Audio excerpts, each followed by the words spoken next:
السلام عليكم ورحمة الله وبركاته.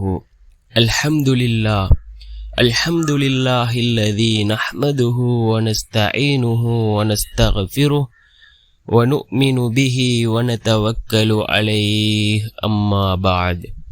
அன்பிற்குரிய அல்லாஹ்வின் நல்லடியார்களே, அன்பு சகோதரர்களே, நாம் தொடர்ச்சியாக பார்த்து வரக்கூடிய துஆக்களினுடைய திக்ருகளினுடைய தொகுப்பில் இன்று நாம் பார்க்க இருக்கின்ற விடயம் என்னவென்றால்,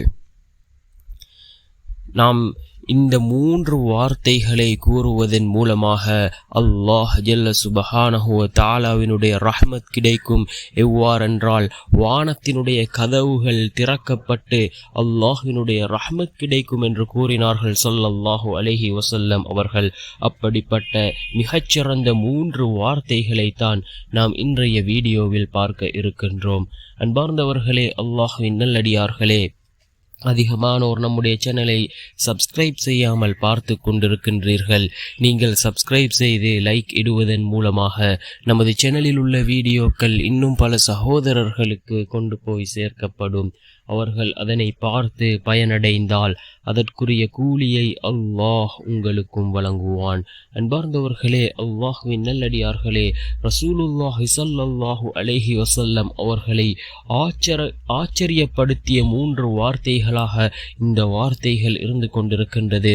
ஒரு முறை ரசூலுல்லாஹி ஸல்லல்லாஹு அலைஹி வஸல்லம் அவர்கள் தொழுகையில் ஈடுபட்டிருந்த பொழுது பின்னால் நின்ற ஒரு சஹாபி இந்த 3 வார்த்தைகளையும் ஓதினார்கள்.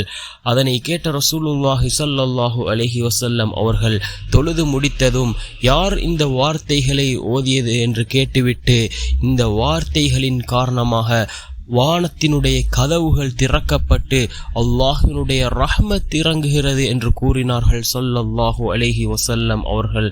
அந்த சஹாபி ஓதிய வார்த்தை என்னவென்றால், தக்பீர் கட்டியவுடன் அல்லாஹு அக்பர் கபீரா வல்ஹம்துலில்லாஹி கஸீரா வசுப்ஹானல்லாஹி புக்ரத வ அசீலா என்ற இந்த 3 வார்த்தைகளையும் தான் அந்த சஹாபி ஓதினார்கள். அதாவது தொழுகைக்காக தக்பீர் கட்டியவுடன் இந்த 3 வார்த்தை அல்லாஹு அக்பர் கபீரா வல்ஹம்துலில்லாஹி கஸீரா வசுப்ஹானல்லாஹி புக்ரத வ அசீலா என்ற இந்த 3 வார்த்தைகளையும் ஓதுவோம். வானத்தினுடைய கதவுகள் திறக்கப்பட்டு அல்லாஹ்வினுடைய ரஹ்மத் நம்மை வந்தடையும். அன்பார்ந்தவர்களே, அல்லாஹ்வின் நல்லடியார்களே, அதிகமாக நாம் ஒவ்வொரு தொழுகைகளிலும் இந்த திக்ரை, இந்த வார்த்தைகளை நாம் ஓதுவோம்.